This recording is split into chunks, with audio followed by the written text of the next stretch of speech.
really moved to be here because I know that all of you are professionals in this field, and you could be doing exactly what I'm doing here without any trouble. But I got started on this notion of creative aging soon after I turned 65.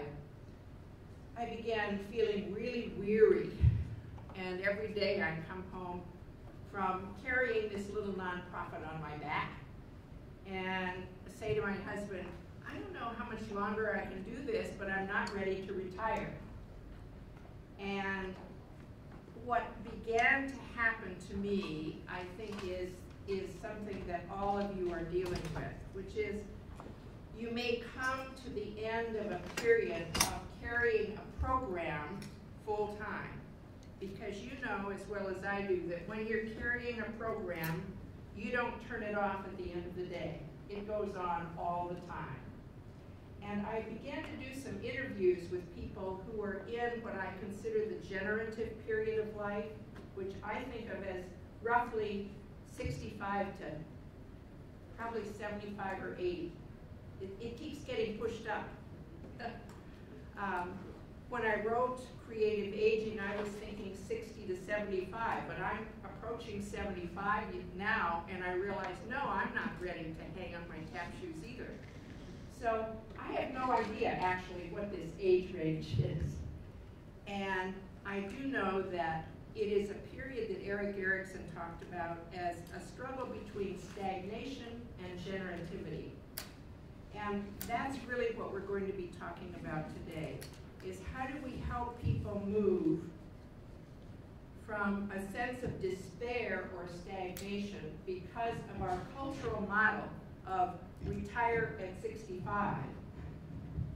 But you probably know as well as I do, people, A, they can't afford to retire at 65, and B, they're not ready. But they may shift from program to project. So that's a theme that I began to hear over and over again. I want to really give myself full bore to a project, but I don't want to carry the ongoing programmatic responsibility. And that, I think, characterizes a lot of what I will be sharing with you today. I'm going to be asking you to do some interacting, so don't think you're going to sit here and listen to a lecture all day. As Nancy said, I come out of 20 years at Faith at Work. We were a relational ministry, national ministry, and I know that you learn more if you bring your own experience to it. So I will be asking you to do some talking with each other, and I hope we'll feel free to move around the room. The tables are a little bit of a barrier to that, but I'm sure we can handle that.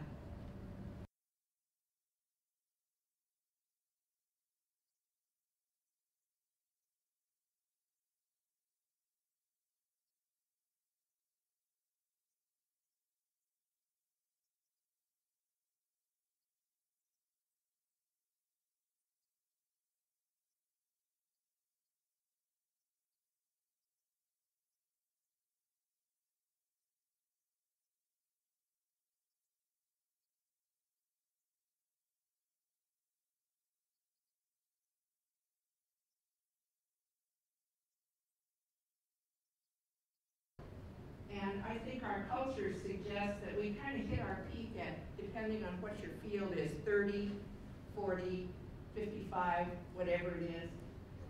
And from there on, it's kind of downhill after that. And frankly, that's what a lot of people in our culture think life is about. And so they hit retirement.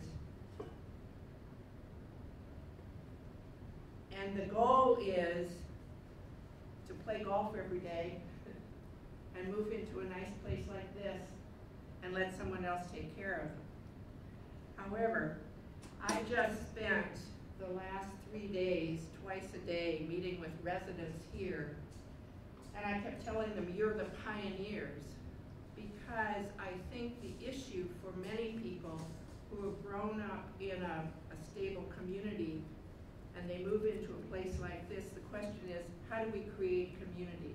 How do we be intentional about it? My grandparents lived in Linden, Washington.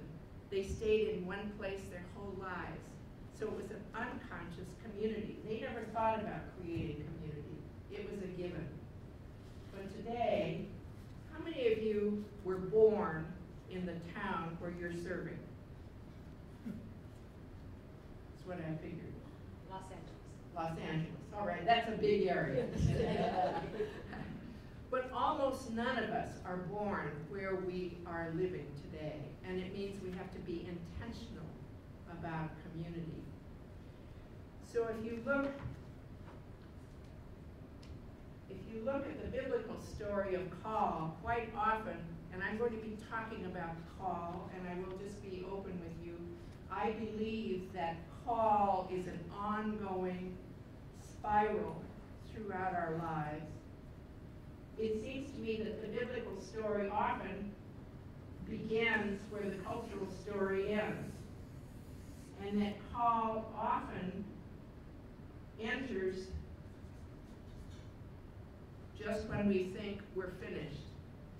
The example that I like to use is the story of Moses, who, was kind of at the peak of his professional life in the Pharaoh's court. And then in a fit of anger, he killed a man and ran away to a far country. And I imagine he thought he'd blown his chances. And life was downhill from there. And that's when the story of the burning bush enters. It is the first indication of call. I think often that happens with us too, that as long as things are going well and our ego is functioning well and we're achieving the kind of goals that other people set for us or that we set for ourselves, there's very little need for that spiritual life, that openness to the idea that maybe there is a call waiting for us. So I realized that as I was growing up, I'm old enough so that I never saw women even, never mind in the pulpit, I never saw women pass the collection plate. I came out of a Christian Reformed background, and women taught Sunday school, and we actually did send women overseas, but we never gave them any responsibility in the church. And so I never considered that I might have a call.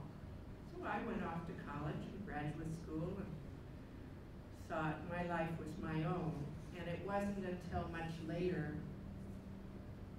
actually, when my husband got orders for Vietnam in 1965, that I began some therapy. I was teaching 8th grade, and a friend of ours said, "Marge, why don't you come out and use my therapy wheel in the evening?" He was a potter, and in the evenings I would often drive out to their place and use a potter's wheel. And I began to revisit some of the stories, the biblical stories about call, and wonder if God had a call for me. And it really was at a time when I was open to the notion that there might be a call. So I'm going to be working with that idea all day.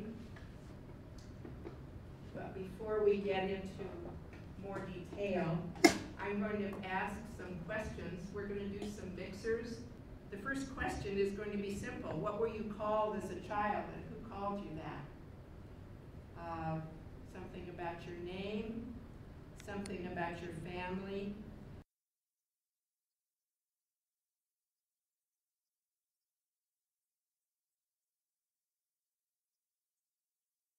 Your second question is a time when you were called out for recognition or blame. A time when you were called out of the crowd. This could be early or more recent, if you want to.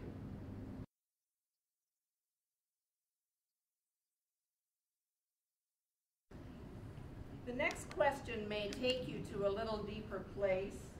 So your next question is this: a phone call that I will never forget. A phone call that I will never forget.